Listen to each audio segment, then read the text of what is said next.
Hello and welcome to today's webinar, Spotlight on Asia Pacific, the End of Complex Hybrid WANs. We're excited to host Tim Sullivan, CEO and co-founder of CoEvolve and a networking industry veteran, as one of our speakers. Kangwon Chintamit, VeloCloud's Director of Solutions, joins Tim for this discussion. Before we start, a couple of administrative items. This webinar is being recorded and you will receive a link to the recording after the session. The presentation slides, as well as other resources, can be found by clicking Attachments and Links button in your interface. While we do have time at the end of the session for Q&A, please feel free to send your questions in at any time. And now, welcome Tim. Thanks, Sasha, and welcome to all of the participants who've joined us from right across Asia. We really do appreciate your time talking about this important topic today. And we're seeing a real evolution of the hybrid WAN and real step change improvements for the first time in a long time. We're seeing some true change on the enterprise WAN, which is great.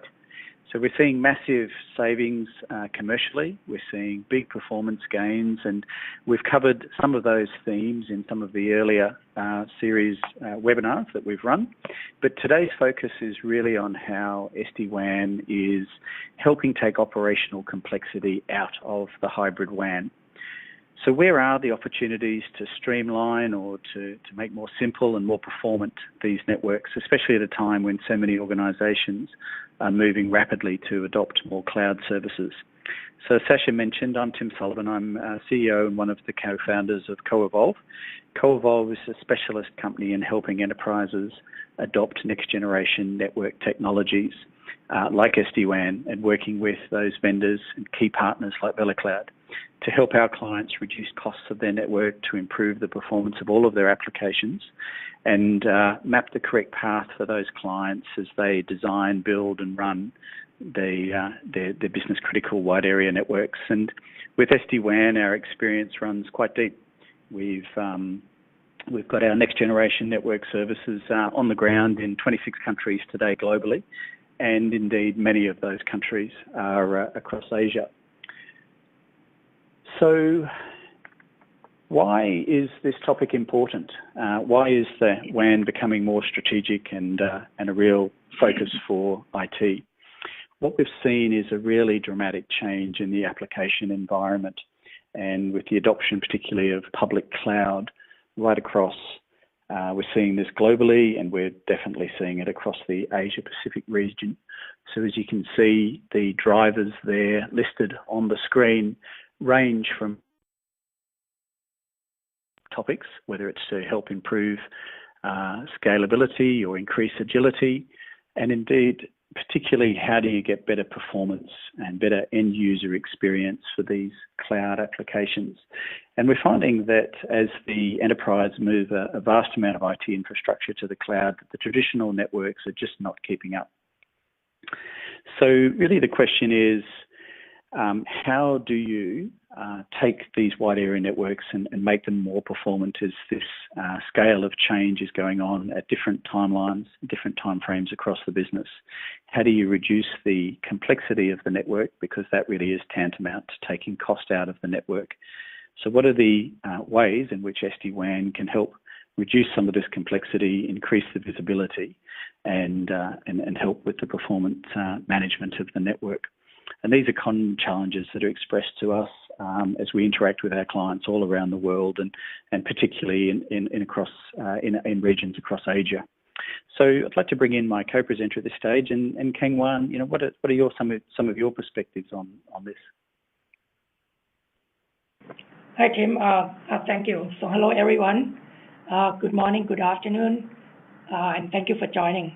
So my name is Kangwon Chintamit. I work as the field solution architect here at VeloCloud, and I work with customers both in the US and also in Asia Pacific. So, I get a chance to actually travel and meet a number of prospects as well as our customer, right, to design, to POC, and to implement the SD-WAN. Right? And basically what Tim just said, right, like all the drivers and the importance of the WAN with regard to the adoption of the cloud services is very important, and it is top of mind of many customers. I mean, the reason for that is, and as we can see from this slide, right, the WAN is become strategic, and in order to be able to consume these applications, you need better performance, right? I mean, the whole goal of moving the application into the cloud is not because you end up with a slower or poorer, application performance. So with that, you need to have the WAN that deliver good performance, right? It has better bandwidth. And many of the customers that we work with, that we spoke to, right? One thing that always come up is, hey, now I already have better access to the lower cost bandwidth, right? Like the internet link.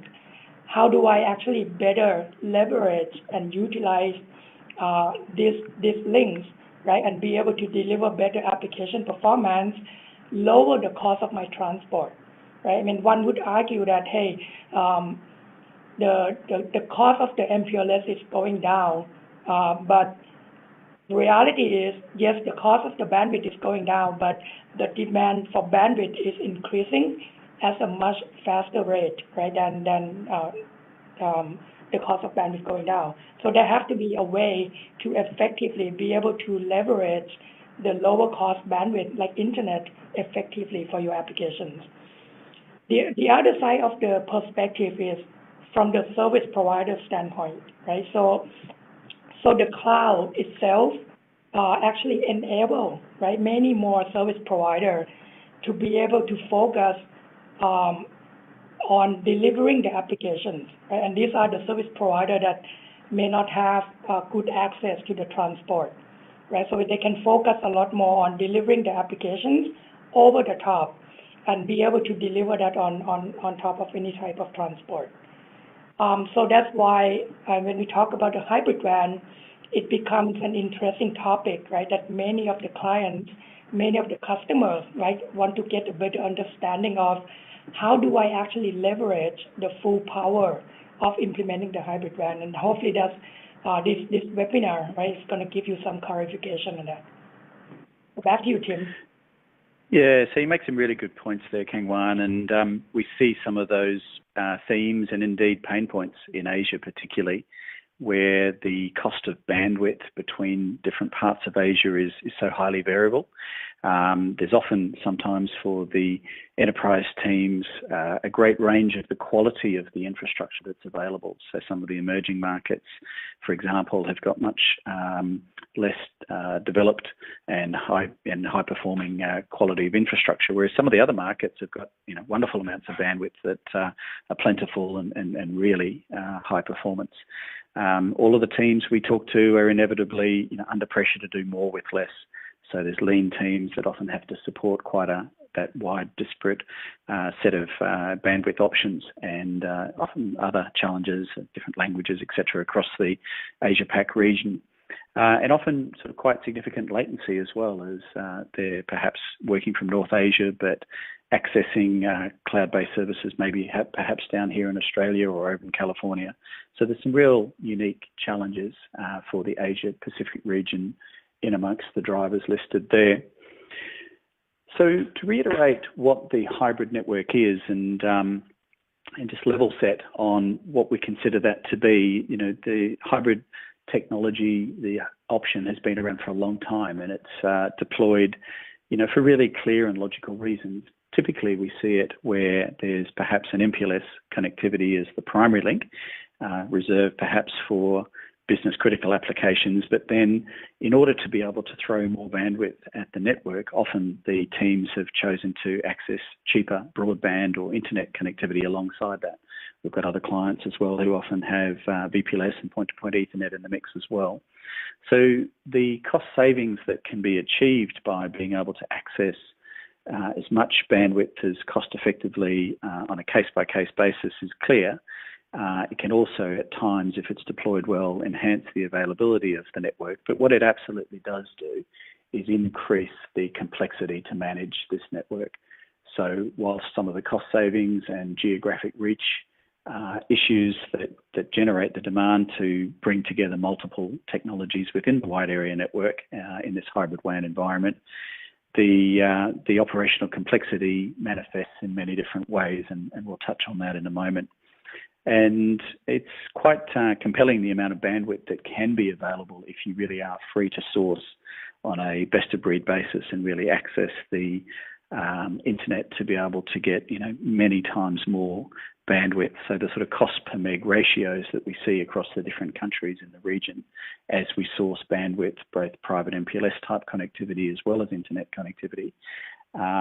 We see that the cost per meg scenario that's achievable for clients in this hybrid WAN approach is really quite compelling.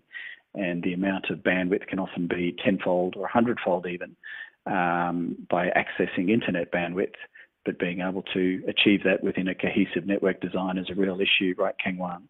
What do you see in terms of this hybrid scenario adding into, I guess, the requirement for pop-up sites and use of 3G, 4G LTE services as well, Kang Wan? Yeah, that's also quite common because when you talk about the pop-up site, right, that maybe a retail store that maybe like selling Christmas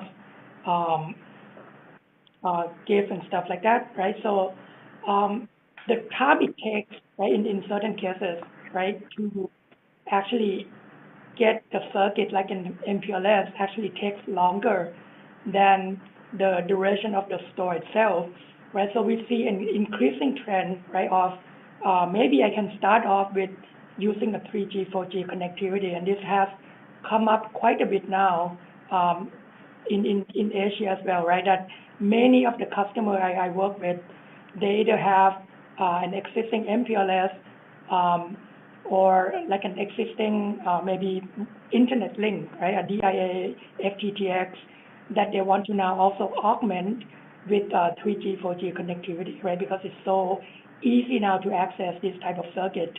But again, the key here is how do you use that effectively? And I kind of want to touch on another point, right, on the hybrid WAN that, as Kim said, it's not new, right? We all have been seeing some form of hybrid WAN being implemented in the last 4 or 5 years, right? If you have an MPLS, sometimes you actually take an internet link, but you do not run it in the active mode. So basically you put that bandwidth, right, on the internet that you have available, but you only have it for backup. So in many cases, right, when you have it idle for such a long time, and when the primary link fails, we have some clients, right, or some customer that they found out that passive or that internet link that they have, and they try to use it as a backup, doesn't work, right? And then it just happened not to work at the time that they really need it. It's when the active link goes down, right? So, but the reason that many people went ahead and then they implemented it that way because they tried to avoid the complexity, right? But they did not really take full advantage of the hybrid WAN, right? That they can actually realize if implemented it correctly. Yeah, absolutely right, Kang Wan. And so let's break down those layers of complexity some more. As we say, it absolutely makes sense to be able to access the best available bandwidth at the best price across these sites. But what sorts of issues does that start to introduce? And I guess there's a few different layers of complexity here. Certainly, there's any number of different traffic flows that need to be catered for. So you've got the traffic back to the data center, you've got traffic from site to site, but increasingly there's a number of different cloud destinations on the network, and all of the enterprises that we talk to right across the region in all of the markets that we operate in, increasingly they're talking about their Office 365 rollouts or moving more services to AWS, other specialized services like Workday and Salesforce.com. So the whole profile of the traffic that the enterprise WAN needs to cater for now is very different to what it looked like 5 years ago, or even just a couple of years ago. And of course, to be able to make these networks work, there's all sorts of detailed technical methodologies that have been developed over a long time to be able to do policy-based routing and the like to be able to manipulate the traffic. But even large IT teams really, struggle to be able to keep up with the plethora of detailed changes that they need to make at a command line level. And all of that inbuilt complexity all goes to the amount of time that it takes to design and implement new requirements as the business demands them, to troubleshoot issues as they arise and be able to pinpoint what the actual cause is and get it rectified. And, there's always other issues as well going on in the business, new projects going on, team personnel changes that make it a highly complex environment to run. So, Kangwan, I'd be really interested to sort of hear some of your perspectives on some of these issues, particularly perhaps talking through some security considerations that you see in your client discussions, and what some of these routing issues are that you see out there in these hybrid networks. Yeah, definitely, Tim. Yeah, like I can give you one example, right? We work a lot with, especially in APAC, right? We see many enterprises and businesses, right, that have locations, right, in multiple countries. So I give you an example of a customer I work with. They have a very easy requirement, right? So they want to adopt cloud services, right? They start using like Office 365. They bring in both internet and MPLS link to increase the capacity. And they have this very simple, right, requirement and policy. I want to have a direct internet breakout for my web traffic, right? Because my employee need to be able to access the local site, right? But for some of the applications like Office 365, I want to backhaul to my regional data center in Singapore. So many of you may have been in that experience before, that when you open up a web browser and try to browse it from your location, it's actually, let's say if you go to google.com and you're in Thailand, it shows up as somewhere in Singapore, right? And the reason for that is many of the enterprises chose to backhaul all their internet traffic, right, to a regional breakout, right, maybe your data center or a regional hub of the company, so that you can apply and enforce the policy.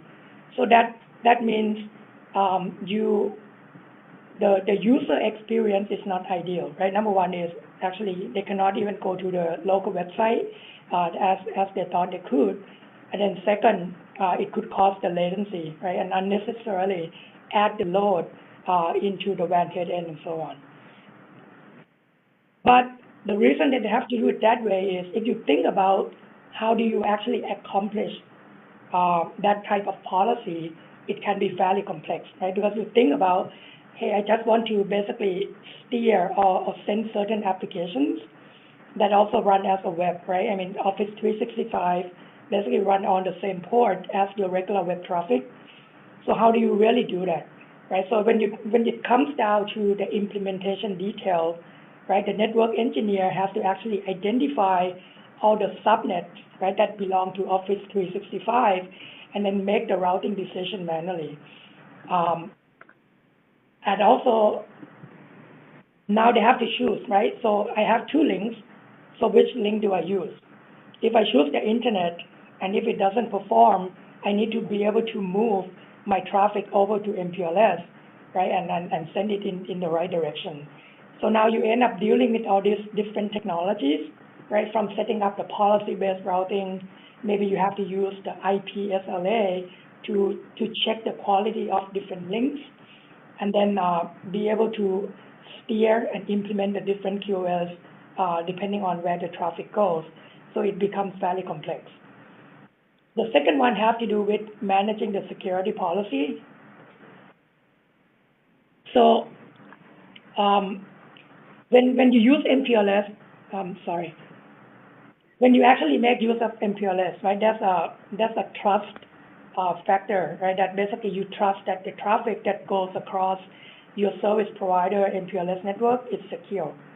But now when you go over the internet link, right, many of us choose to implement IPsec, which is, I mean, the technology that many of us know for the last 5 to 10 years. But Depending on the type of IPsec vendor that you use, right, there could be a lot of complexity in setting up the point-to-point connections, right, defining the key of how you authenticate all these different sites, and be able to maintain and manage all these keys to make sure they're up to date and get refreshed regularly. And then last but not the least is the complex troubleshooting, right? Because now there are multiple ways that the traffic can traverse the network to get to the destination. When something goes wrong, how do you identify where the problem is and how do you troubleshoot that problem?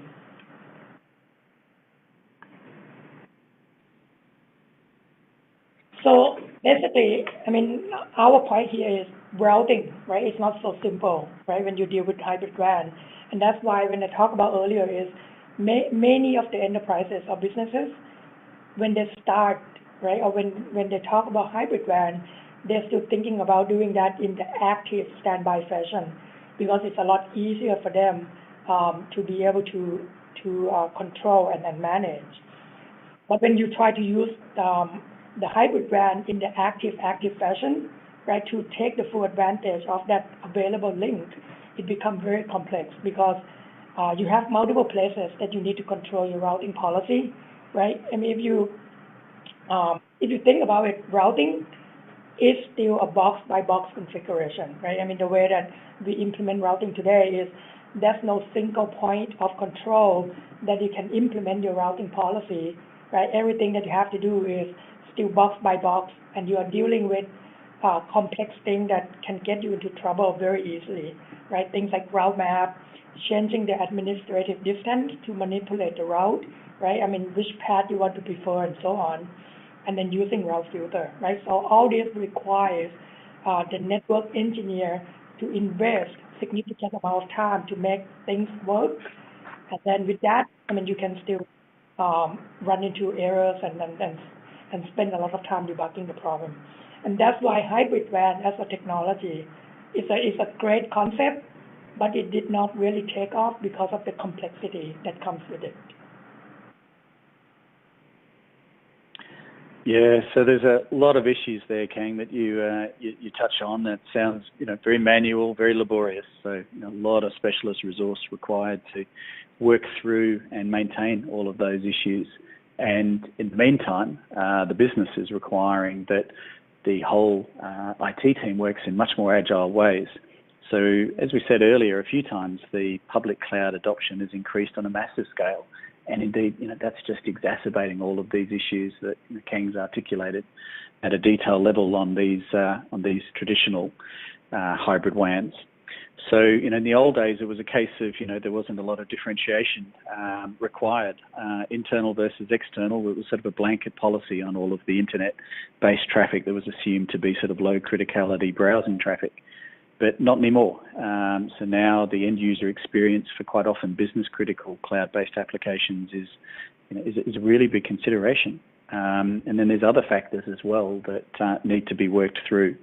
How do you add resilience to your Office 365 or Google Apps deployment? How do you improve corporate governance across this ever more disparate estate of applications?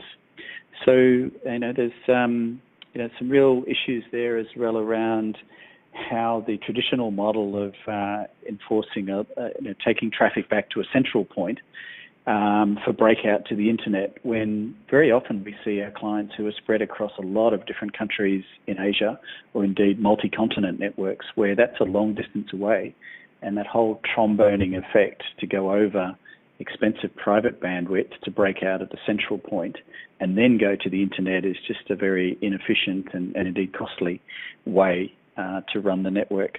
And how do you prioritize quality of service and run really critical or time-sensitive applications like VoIP over the environment as well are all really key considerations. So how does SD-WAN start to be a potential solution to these myriad of problems that Kang Wan and I've talked about? And also where do we see this as really applicable in the Asia-Pac region as well? So if you think about SD-WAN at a concept level, it's really a way of defining and managing the network at a layer above the underlying transport. So with SD-WAN deployments, you're moving away from a view of understanding the routing on an individual circuit basis and thinking about how do I send traffic over one circuit versus the other based on a set of traditional routing metrics. And you're moving up a level to a concept of an overlay network where you're really thinking about the totality of the available capacity on the network and adding some real intelligence into how that's managed in real time. So now with SD-WAN, you can effectively get all of the capacity at a given location, quite agnostic of the transport, whether it's MPLS, internet, wirelessly delivered. You view it as a pool of available bandwidth that you're adding a real level of orchestration to and real quality instrumentation on that. So with the ability to use SD-WAN to look at a site-by-site basis to really drill into the performance across the network and across the various paths that the traffic's taking in real time. So what is that performance from a round-trip delay point of view or a jitter perspective? You know, what have been the outages that we've experienced or changes in latency that you've seen in real time?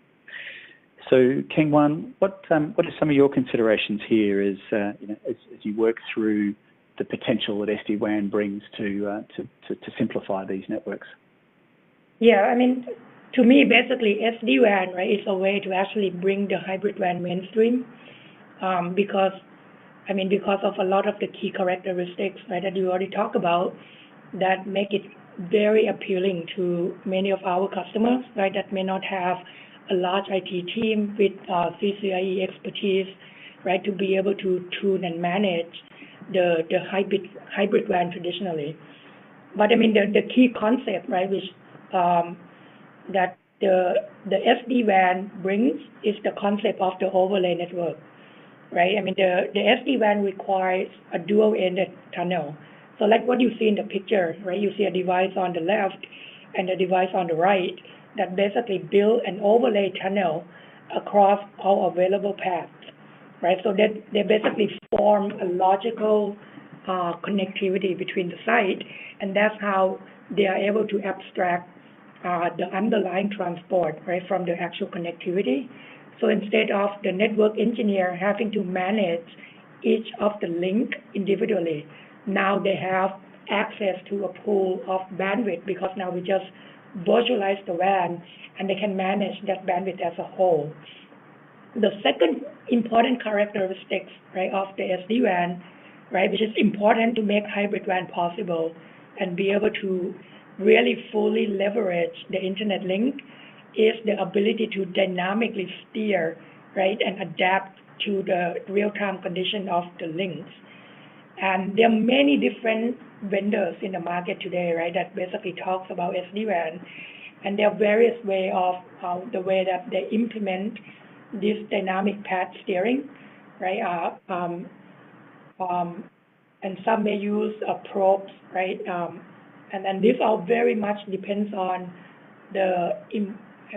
your requirements in terms of how important the application performance is to your business, because certain implementation will use probes to measure the performance characteristics of the link, right? I mean, it's simple, but then at the same time, it doesn't allow them to actually react and be able to detect the condition, the change in the condition fast enough, right? There are also other ways to do things, like be able to do measure the performance of the network on a per packet basis, right? Gives you very granular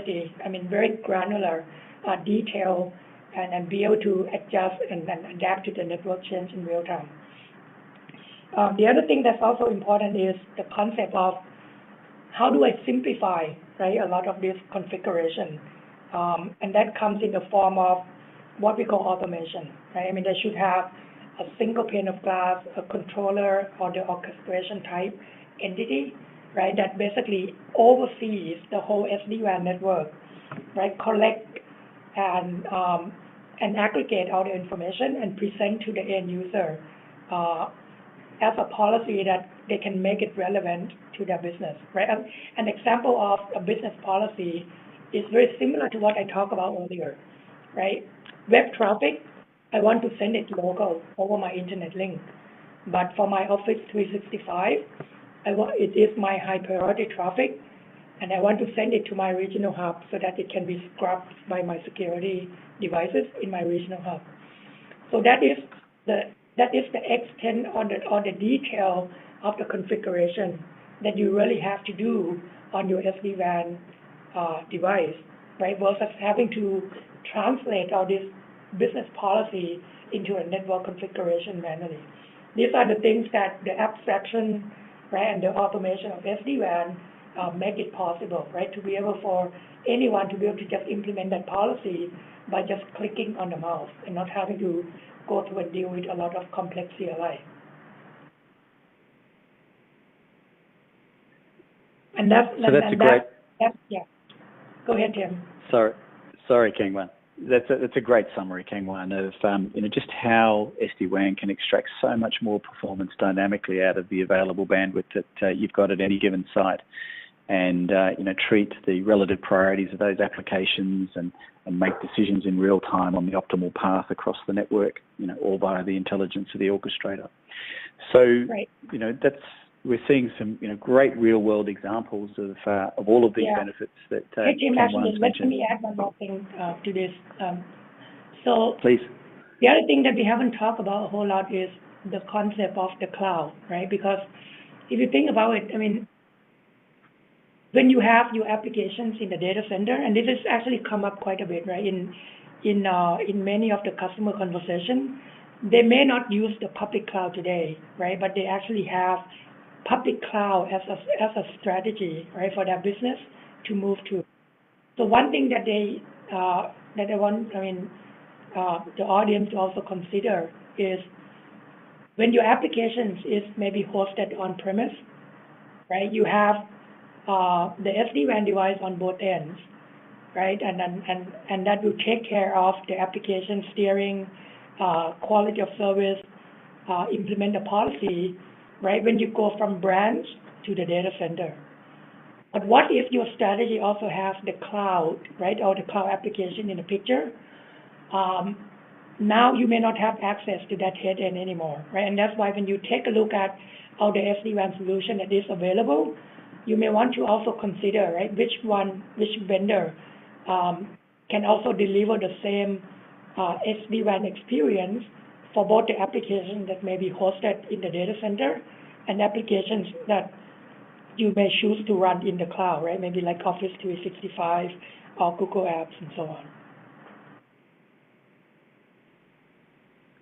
Yeah, great points. Thanks, Kang. And if we think about that in the context of a real-world scenario that we've seen deployed across the Asia-Pac region, I think that would really be helpful for the listeners as well.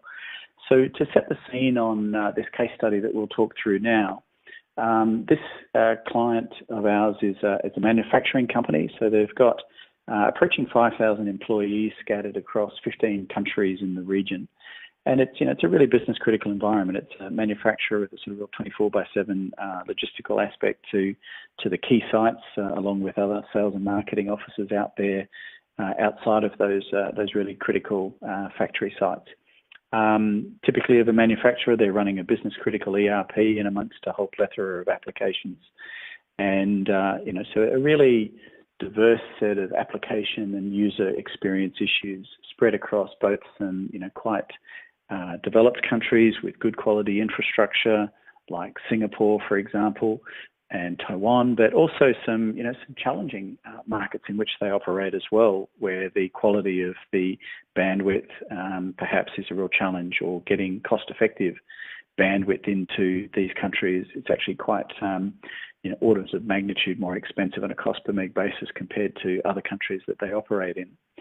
So we got engaged with this client back in late 2014, in fact, where their thinking was still around, their traditional network, which was based on MPLS, some internet out there to some of these more challenged or remote locations, but essentially trying to get as much of the MPLS network as they could to their sites, but adding in WAN optimization as well through specific appliances deployed on these sites as well.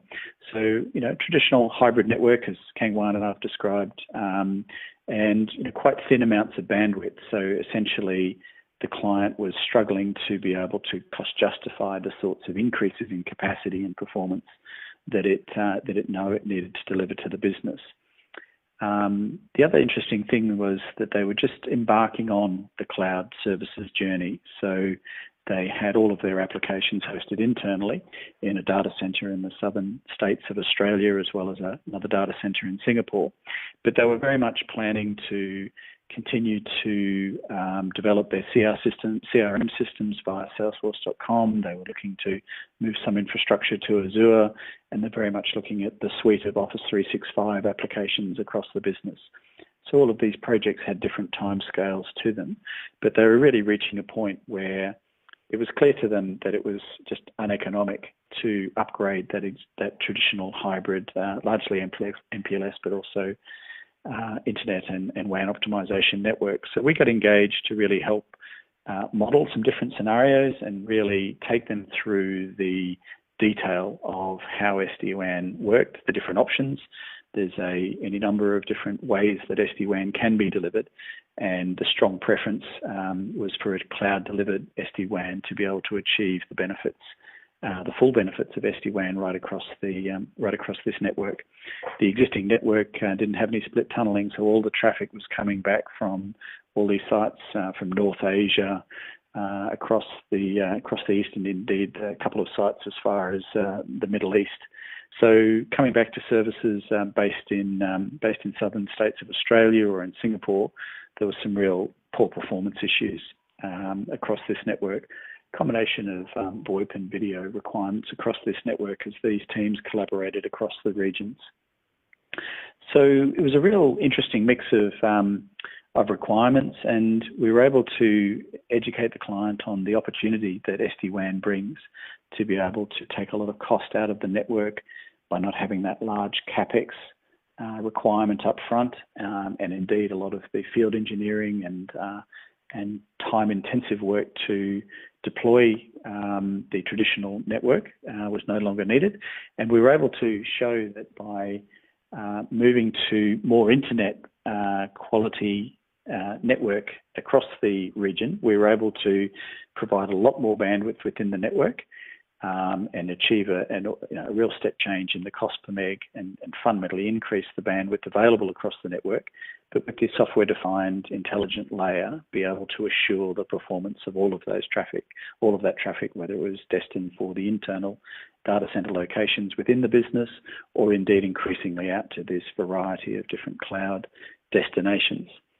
So having done a series of technology workshops and technical design iterations, modeling the economics on what that would look like from a total cost of ownership point of view, considering the equipment, the bandwidth infrastructure, the ongoing management, difference in ongoing management requirement and overhead to run these different networks, we came up with a really compelling case by the middle of last year that a software-defined approach using VelaCloud as the technology of choice was going to be a really compelling solution. But we wanted to give it a really thorough proof of concept, and Kang Wan's mentioned a few times of running proof of concepts in other scenarios as well. And what we did here was ran a 2-month proof of concept where it was spread across multiple countries. So there was 3 countries involved in this proof of concept. So, really doing a really thorough test of the technology. And where we found that by doing that really thorough test, not only were we able to absolutely demonstrate all of the performance metrics and success criteria that we'd had defined with the client, but indeed exceed all of those expectations. So some of the outcomes across the network were, a fundamental decrease in the amount of spend on the network, at the same time as increasing the capacity within the network quite significantly. But more than that, there was a real increase in the amount of visibility that the client was able to enjoy in real time on their network compared to what they had seen previously. We removed some of the data center bottleneck issues and came up with a really cloud-facing design that that was able to see a really significant improvement in the performance of the all of the traffic across the network, and that included really time-sensitive VoIP traffic, which had, even with MPLS and WAN optimization previously, in some countries had never worked well. So the IT team in Australia had compliments from different countries around Asia about the quality of the VoIP fundamentally improving across this network as well. So a really interesting example spread across, a really wide set of countries in the region, indeed one or two outside of the region as well. So, a really thorough test of all of the capabilities of the of SD-WAN and cloud-delivered SD-WAN. And that sort of journey is typical of how we advise our clients to approach this. So we definitely recommend that they need to break it down into a deliberate sequence of logical steps of sort of getting started to really just identify some initial points of pain. We've had some clients where they've perhaps got a remote site that was just uneconomic to go and deploy on MPLS. Perhaps in some other client scenarios, what we've seen is they've had a as-a-service cloud project work well domestically, but as they've tried to push adoption of the use of that out into further flung countries and other regions, that the user experience has been so poor that the project has fundamentally stalled.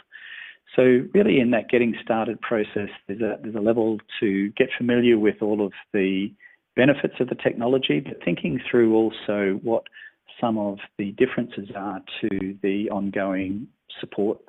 The service lifecycle that exists for SD-WAN is in fact different, and there's a lot of capabilities within the tools that make it a lot easier to do simple moves and changes on the orchestrator. So there's a lot of benefits to the ongoing service model, but these are the sorts of things that we discuss with the client in this first phase of being able to get started with their SD-WAN journey. As we move into the second stage, like that example of the manufacturer I mentioned before, we typically go through a really meaningful proof of concept process where we're really testing it for the client's own business critical applications to make sure it works specifically for them, and really identifying what those user experience issues are that they're looking to achieve by virtue of moving to cloud-delivered SD-WAN. Inevitably, there's all of the commercials that need to be figured out as well, and there's any number of underlying bandwidth contracts that might have different termination end dates that go out over time. So you need to model the economics of all of this as well. Suffice to say that in all of the use cases we've seen, the economics of moving to an SD-WAN from this traditional hybrid network have all been compelling. So, but it's important to do that based very specifically on the application goals and the particular investments that the client has already made in their network historically. As you prepare to move into step 3 and really plan the transition, this is where a real level of expertise in this space is really critical to improving the quality of the rollout, improving the speed.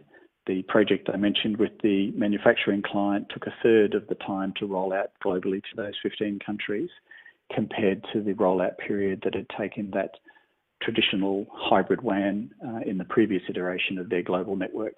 But always, as always, the quality of the planning and the detail of that implementation roadmap that you build will inevitably make for a much more successful and indeed more speedy rollout. And then as you look to move into the final phase, really it's, the benefits need to be articulated to the business up front, and really you need to be seen to deliver on those.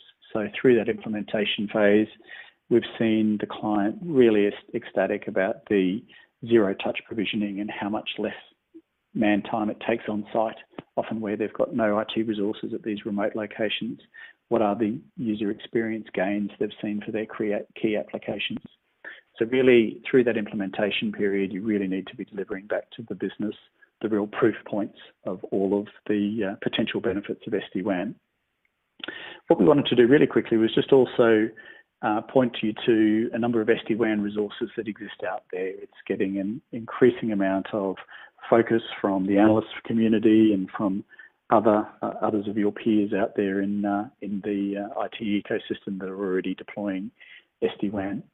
So you can see there a number of links.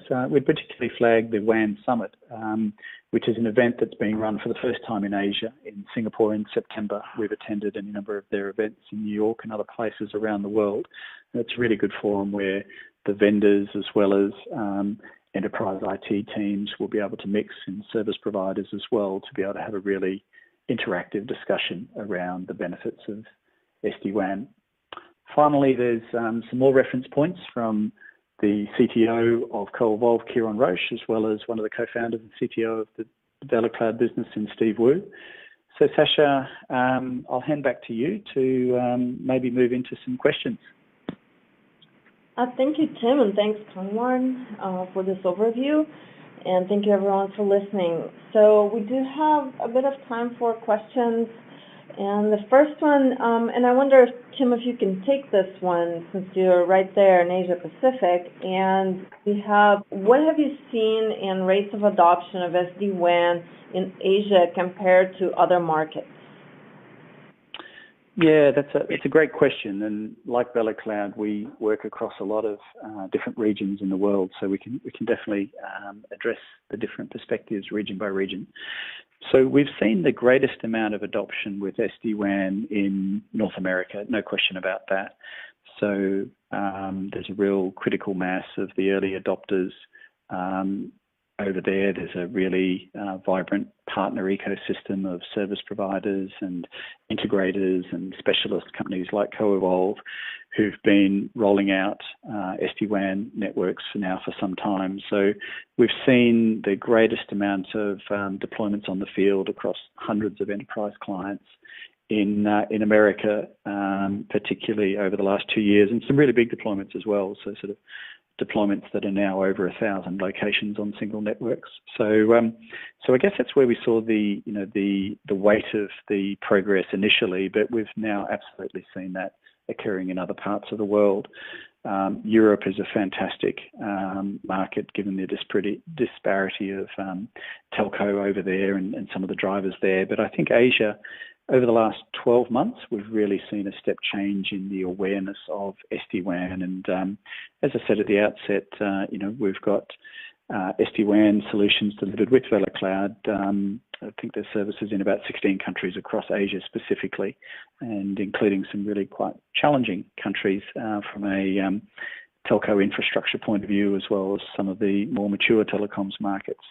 So there's a lot of proof points in Asia now. So people who are considering embarking on this journey now should be quite comfortable that the technology is absolutely mature and robust, and that they'll be able to get any number of reference points from other peers who've deployed these solutions and other key analysts, Sasha.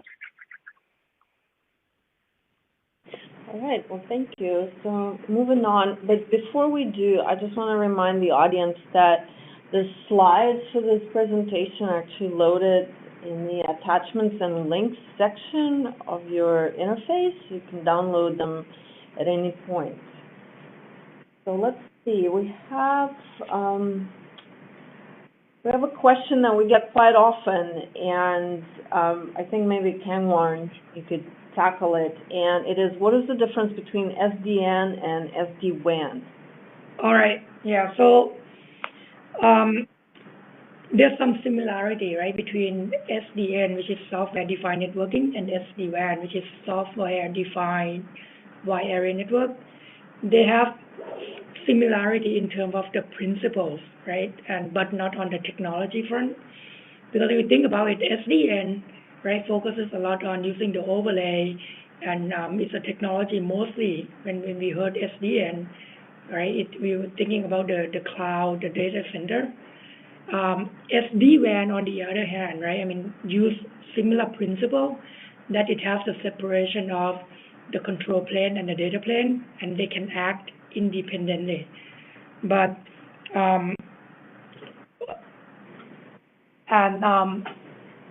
and then on top of that, and it's also used the overlay, right? But I mean, that overlay is not VXLAN. I mean, there's still a lot of proprietary protocols, right, that different vendors are used.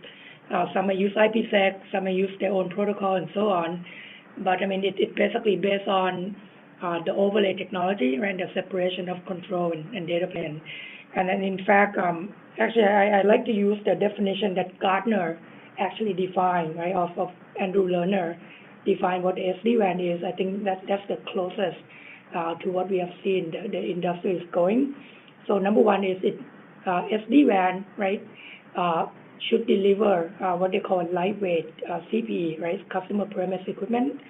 So that means your branch device, right, I mean, you should be able to eventually deploy SD-WAN device as your branch device. The second one is it has to have the ability of using multiple paths, right? So the dynamic path selection, packet steering, and so on. And then and the third one is it should be super simple, right, to deploy, manage, right, because of the abstraction and automation. And then the fourth is it should deliver secure connectivity, right? Whether or not you use a private transport like MPLS or an internet transport. Right. Tim, do you want to add anything to this, or would you prefer we move on? I think Kang Wan addressed that well, Sasha. Okay. So we have another one, and Tim, you mentioned where you have the slide with different the path to SD-WAN, to implementation of SD-WAN, but we have a question about how do you achieve the migration from the traditional setup to SD-WAN? So maybe you can talk about that a little bit.